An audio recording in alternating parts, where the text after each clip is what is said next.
Hello friends, आज की class का हमारा टॉपिक है input devices and output devices. आज हम उन डिवाइसेस के बारे में जानने वाले हैं जिनका यूज करके हम अपने इंस्ट्रक्शंस को कंप्यूटर में पहुंचाते हैं, और साथ ही उन डिवाइसेस के बारे में भी आज हम बात करने वाले हैं जिन डिवाइसेस का यूज करके आप अपने रिजल्ट को रिसीव कर सकते हैं, रिट्रीव कर सकते हैं या प्राप्त कर सकते हैं।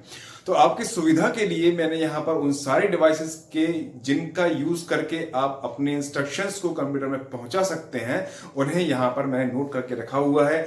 आज की इस क्लास में हम केवल और केवल उन डिवाइसेस के नाम जानेंगे और हर एक डिवाइस को हम सेपरेटली पढ़ेंगे कि वो डिवाइसेस किस तरह से काम करती हैं, उनके टाइप्स क्या हैं और उनमें क्या क्या क्वालिटीज हैं।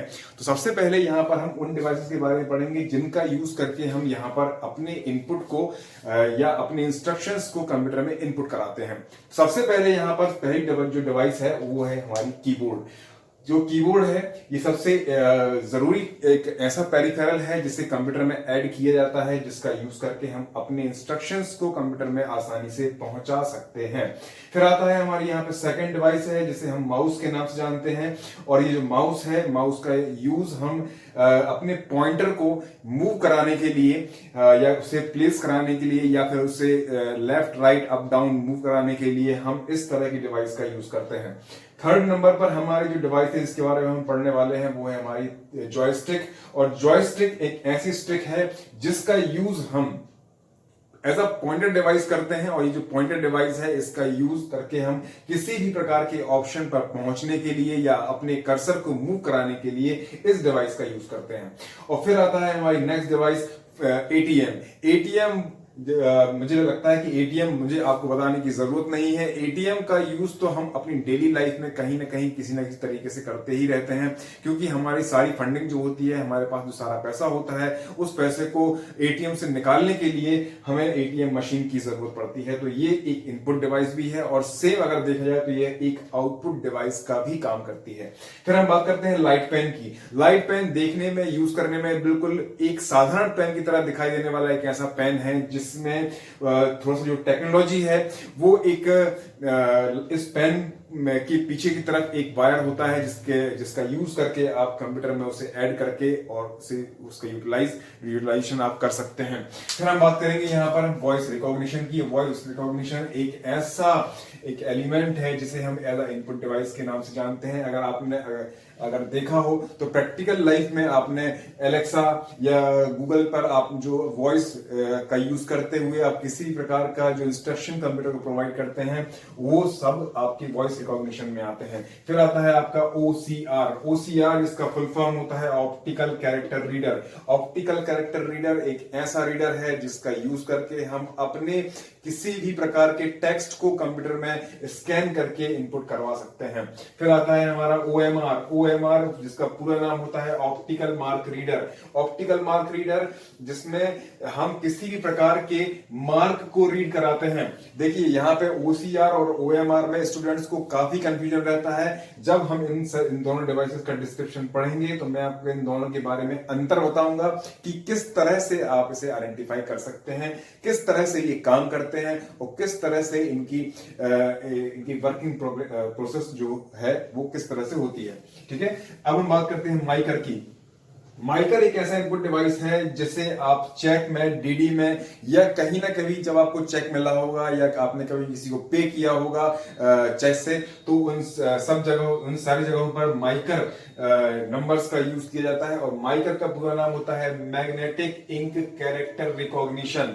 ठीक है, अब हम बात करते हैं डिजिटाइजर टैबलेट की। डिजिटाइजर टैबलेट एक ऐसा टैबलेट है जिसका यूज करके और लाइट पेन का यूज करके हम अपने टेक्स्ट को, अपनी डिजाइन को किसी भी कंप्यूटर में आसानी से पहुंचा सकते हैं।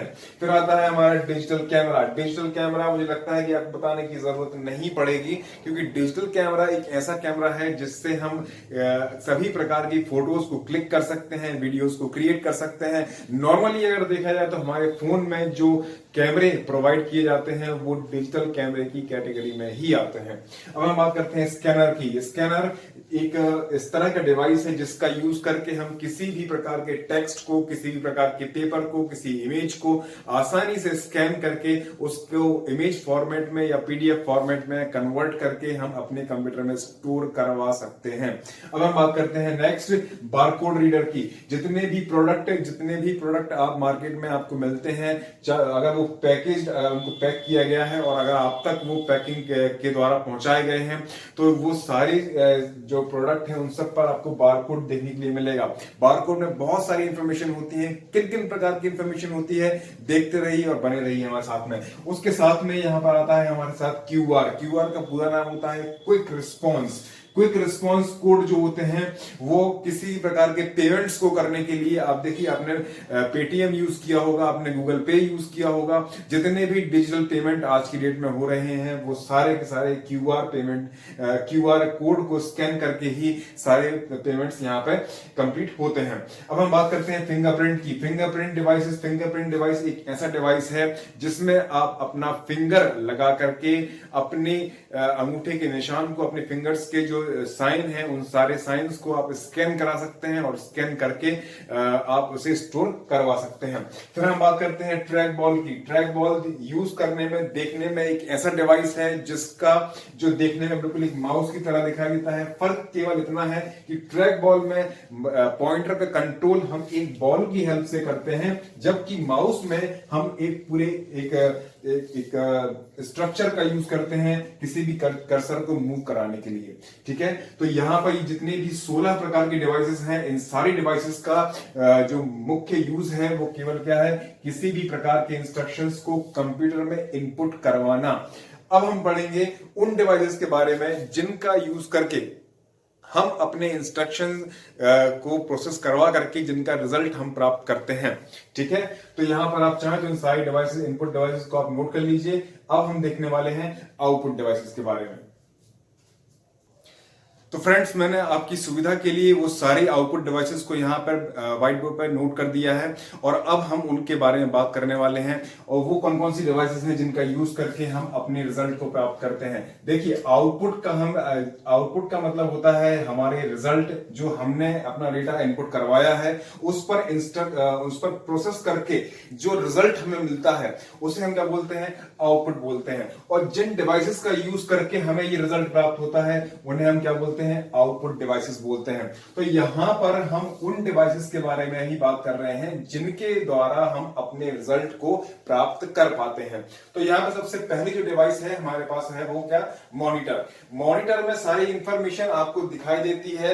मॉनिटर एक ऐसी डिवाइस है जितने भी प्रकार के डिस्प्ले आप देखते हैं, गेम, चाहे वो वीडियो गेम की स्क्रीन हो, चाहे आपके घर पे लगा हुआ टीवी हो, आपका यूज करने वाला कंप्यूटर का जो स्क्रीन है वो भी आपका मॉनिटर में आता है। इसके अलावा भी बहुत सारे मॉनिटर के ऐसे टाइप्स हैं जिन्हें हम मॉनिटर के डिस्क्रिप्शन में पढ़ने वाले हैं। तो फिलहाल के लिए अभी हम इतना यहाँ पे देखने वाले हैं कि आउटपुट डिवाइसेस कौन कौन सी हैं, और उन आउटपुट डिवाइसेस में सबसे पहले हम पढ़ेंगे मॉनिटर के बारे में, फिर पढ़ेंगे हम प्रिंटर के बारे में। प्रिंटर एक ऐसी आउटपुट डिवाइस है जो कि कंप्यूटर में तैयार की जाने वाली सभी सॉफ्ट कॉपीज को हार्ड कॉपी में कन्वर्ट करता है। मतलब आपने किसी भी प्रकार के सॉफ्टवेयर पे काम किया तो काम करने के बाद जो भी आपने डॉक्यूमेंट को तैयार किया है उसे प्रिंट करने के लिए या फिर उस सॉफ्ट कॉपी को हार्ड कॉपी में कन्वर्ट करने के लिए जिस डिवाइस की आवश्यकता होती है उसे हम प्रिंटर के नाम से जानते हैं। तो सेकंड नंबर पे हम पढ़ेंगे प्रिंटर के बारे में, फिर पढ़ेंगे हम प्लॉटर के बारे में।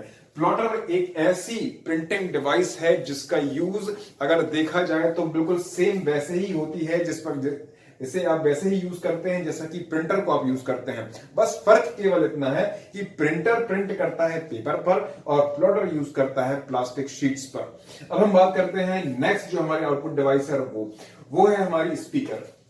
स्पीकर एक ऐसा आउटपुट डिवाइस है जिसे हम अपने डेली लाइफ में कभी ना कभी किसी ना किसी तरीके से तो यूज करते ही करते हैं।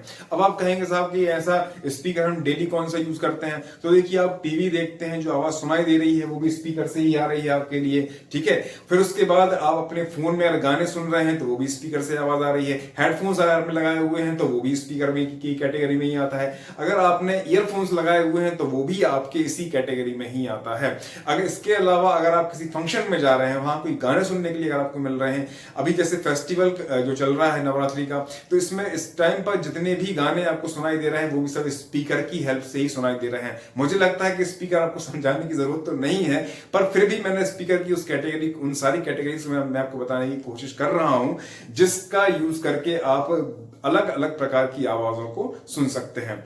तो आज की क्लास में जो हमने डिवाइसेस के बारे में पढ़ा, जिन डिवाइसेस के बारे में हमने जाना, वो सारे के सारे डिवाइसेस आपकी इनपुट डिवाइसेस हैं और आपकी आउटपुट डिवाइसेस हैं, जिनका यूज करके हम अपने इंस्ट्रक्शंस को कंप्यूटर में पहुंचाते हैं और अपने रिजल्ट को हम रिसीव कर पाते हैं या प्राप्त कर पाते हैं।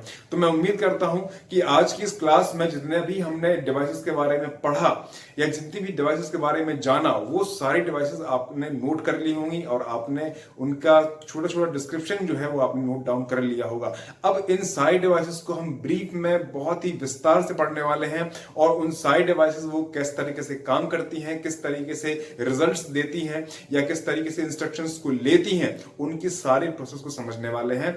तो आज की क्लास में केवल इतना ही। Thank you very much.